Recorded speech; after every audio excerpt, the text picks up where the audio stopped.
Small people make small moves, Harry, and at your core, son, you will always be a failure. And that disappointingly is my greatest failure. I hope you would be better. Quote, Norman Osborn, AI. Ultimate Spider-Man, Volume 3, Issue 17. 20 years ago, the Maker prevented a radioactive spider from biting a young Peter Parker. He likewise prevented the creation of any other superheroes and formed a secret council to rule the world from the shadows. 16 months ago, Tony Stark sent Peter that same radioactive spider, along with a Picotech suit. Since then, Peter has used the incredible powers granted by the spider's bite to fight crime alongside Green Goblin, aka Harry Osborn, co-CEO of Oscorp. Kraven the Hunter kidnapped Peter and Harry for his most dangerous game. Kraven murdered Harry, but fellow Sinister Six member Mysterio helped Peter escape, or so Peter thinks. In reality, Mysterio is a council of five who share the identity, and one of those Mysterios is Gwen Stacy, Harry's wife, who rescued him and killed Kraven herself. Meanwhile, Peter and his family are on the run. Harry Osborn, of course, is not dead. It was just an illusion created by Mysterio. However, the world, including Peter Parker, believes that Harry is dead. In May, Harry goes to visit Ben Parker. Ben Parker is not startled, as surprise visits seem to be common occurrence for him. Ben Parker says to Harry Osborn, I thought you were dead. Harry Osborn says, not hardly. Then Parker replies, yeah, I can see that. You know, Peter doesn't talk about it, but he's pretty upset about what he thought happened to you. And honestly, upset is just me putting it nicely. Maybe you should reach out to him. Maybe set him straight. Harry Osborn says, so can you get in touch with him? And Parker responds, if I need to, yes, we have a system. Harry Osborn shows concern and says, how's his family? Are they safe? Ben replies, they're safe, safe enough. Then he asks, why are you here, Harry? Harry Osborn says, I just wanted to check in, make sure he was okay, and also to tell you to keep your head down. Things are about to get serious. Parker responds, you say that like they haven't already been that way. Harry Osborn then says, compared to what's coming, they haven't. In order for the Maker to control the world, he created the Illuminati, which has been especially useful in his absence. Under the Illuminati is the Kingpin. Remember, Gwen Stacy is a Mysterio. In the Ultimate Universe, Mysterios isn't just one person. We are aware that there are five Mysterios. One is Gwen Stacy, another is Quentin Beck, and their mission is to work behind the scenes, kind of like a hidden hand, in order to bring the truth to the world. And remember, Gwen Stacy is part of that, just like her father was. They don't know the full extent of everything the Maker is doing, but they do know that the Kingpin works for the Maker. We later go to Oscorp offices as Gwen Stacy is meeting with Robbie Robertson. Gwen Stacy says, are you sure this is right? Robbie Robertson says, no one would ever confuse me for being an investigative journalist, Gwen, but I think it's fair to say I know the difference between good information and bad. And this is sure thing, Gwen Stacy says. And why again should I trust you, Mr. Robertson? Robbie Robertson says, because we Mysterios have to stick together, don't we? Gwen Stacy says, yes, we do. So Robbie Robertson is the third Mysterio. Robbie says, and because we shouldn't have secrets between us, I have to ask, what exactly are you going to do with those reports? Remember, none of the Mysterios know the identities of the others, so you never know who any of these Mysterios are. The meeting is interrupted as Gwen Stacy has a 4 o'clock meeting with the Kingpin, and James Wesley is with him. Wesley and Robbie Robertson glare into each other's eyes. Gwen Stacy says, please have a seat. The Kingpin says, I won't be staying that long. Gwen Stacy says, what a shame. The Kingpin says, I'll do you the courtesy of not pretending that your husband was the one who actually ran his father's company. Everyone knows it's always been you. I'm also going to assume that you were very privy to the arrangements your husband and I had regarding other business ventures. If I'm wrong, Mr. Weasley can fill you in on everything you don't know, but I'm here to let you know that I expect those arrangements to continue in perpetuity for all time. Mr. Wesley has some documents for you to sign to that effect. When Stacy then airs, whether I like it or not, the Kingpin then coldly says, some people run the world, others simply live in it. I'm sorry for your loss. Condolences. I'm headed back to the office. I leave this in your hands, Mr. Weasley. Mr. Weasley says, Mr. Fisk can be a bit demanding. Gwen Stacy says, that must be difficult for you. James Weasley, as you know, is Fisk's right-hand man. His response is, you have no idea. here, and he turns into a Mysterio. The interesting part is that Kingpin is surrounded by enemies, and he doesn't know it. James Weasley says there's quite a bit of dancing that someone in my position has to do. For example, I helped you find your husband so you could save him, and in return, all I got was a growling number of questions from Mr. Fisk regarding the disappearance of Craven. Quite a few tricky steps in that one, and the tune was not one I preferred. It almost makes me want to stop the music altogether. Gwen says, but you would never do that, Weasley. Mysterio says, yes, because I have a commitment to our cause. Gwen Stacy says, speaking of, I think you have something that belongs to me. Weasley then says, no, it belongs to us. Don't forget that, as he pushes the Mysterio amulet towards Gwen Stacy. Once James Weasley leaves, Harry Osborn steps out and says to Gwen, gotta say, dear, it's a little unnerving watching you operate. Are you sure he doesn't have any idea what you're getting ready to do? Gwen Stacy says, we know if he did. After all, he's about to be out of a job. We've had the amulet for 1 week. Let's go to war. Later, we pick up with Harry, who walks down a hidden bunker. We have Otto Octavius, who is continuing to work for Harry Osborn. As in this universe, Otto Octavius is the technology guy. He's the one who offers Peter and Harry improvements to Peter's suit and upgrades to Harry's suit. He's also trying to decipher the Pico suit that was designed by Iron Man. He was able to figure out some by implementing the Green Goblin artificial intelligence, which is based on the personality of Norman Osborn.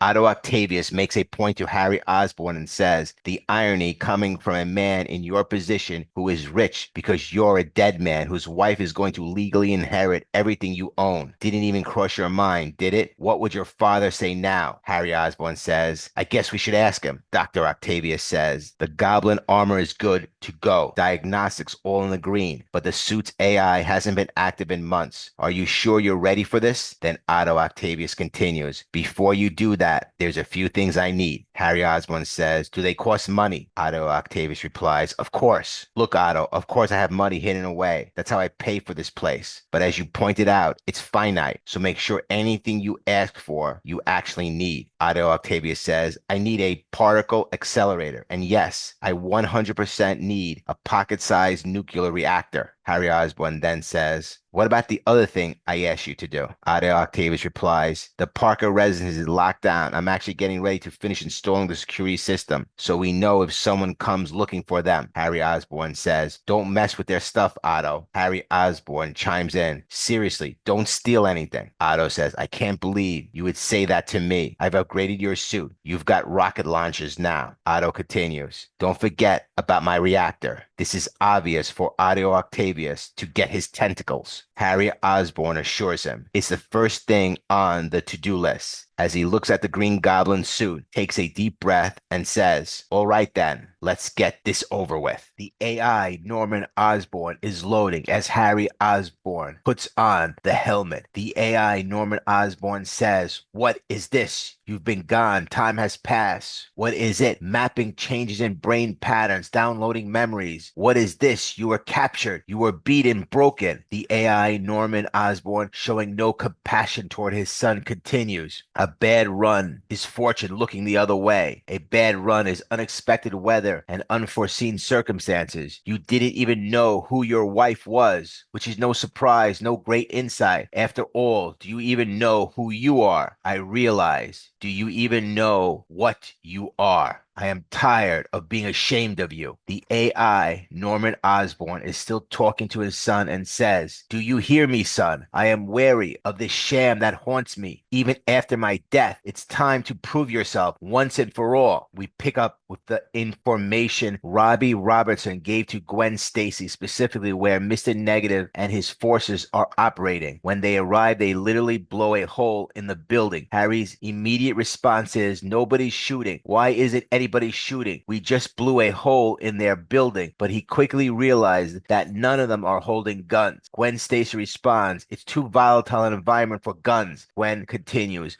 when Mr. Negative and the demons took over the neighborhood, they hid this weapons factory inside a residential building. The people who could leave did. Everyone that's left didn't have anywhere else to go. And now they're forced to work here in a demon bomb factory. The demons see that the Green Goblin is back and draws their katanas. They charge him as Mysterio says to the Green Goblin, "You get the civilians out of here. I'll take care of the weapons." Harry Osborn turns only to see that Mysterio has vanished, and in their place multiple Mysterios now stand. Gwen Stacy creates a flurry of illusions, some of them Mysterios, as the demons shout, "They're not real. None of them is real." Gwen responds, "What is real? It is masked brothers with a shared cause, or is it what hides behind them?" Mysterio conjures illusions of demons and then another illusion resembling the Green Goblin. The demons begin striking at each other, unable to tell friend from foe, and in their confusion, they start killing each other, blinded by the illusion. We pick up with Harry Osborn helping civilians out of the building as his father voices AI Norman Osborn chirps in his ear. "This is the manner in which you've chosen to prove yourself, son. I suppose I shouldn't have expected anything else. After all, that's how you decided to treat my company, your birthright, my pride and joy. You pawned it off on your wife so you could go play hero. Now look at you dealing with this rabble while she handles the bad guys. I suppose that means she's better at that than you are too. Small people make small moves, Harry, and at your core, son, you will always be a failure. And that, disappointingly, is my greatest failure. I hope you'll be better." Once they both get out of the building, Harry asked, "Did you take care of the demons?" Mysterio says, "I did." Green Goblin then says, "And you defused the bombs?" Mysterio is silent, then says, "I never said anything about defusing them." The bomb goes off and the entire building explodes. Harry Osborn says, "What the hell? We were supposed to disable the bombs." Mysterio says, "No, I said I'd take care of them." And there it is, taken care of. Green Goblin says, "These people could have gotten hurt. People could have gotten killed." Mysterio says, "Did you get everyone out?" Green Goblin responds, yes, I think so. There were no more heat signatures inside." And Gwen, "What were you thinking?" Mysterio says, "We're at war with a generational enemy, Harry. You know that, so we have to do whatever is required. I don't know why you're surprised by this. You were saying the exact same thing a few months ago. We do what has to be done, right?" Green Goblin says after a pause, "Sure." We pick up with Peter, and Peter is meeting with the guy in the trailer park, the one who taps into the satellites. This is how Peter talks to Uncle Ben. There's still a trace, and they have 90 seconds before the power realizes this phone call is happening, and then they come after them at this location. Peter Parker says, "Hey, Ben, it's me. How are things?" Ben Parker says, "As always, interesting times. These days, more than most." Peter says, "Something I need to know about?" Ben Parker says, "You could say that. Hold on. Someone wants to say hello." Just then, Harry Osborn gets on the phone and says, "Hey, Pete." Peter Parker is shocked. "Oh my God, Harry?" Harry Osborn says, "Yeah, it's me. Long story. But come home, Peter. I need you." Next, Ultimate Spider-Man, Volume 3, Issue 18.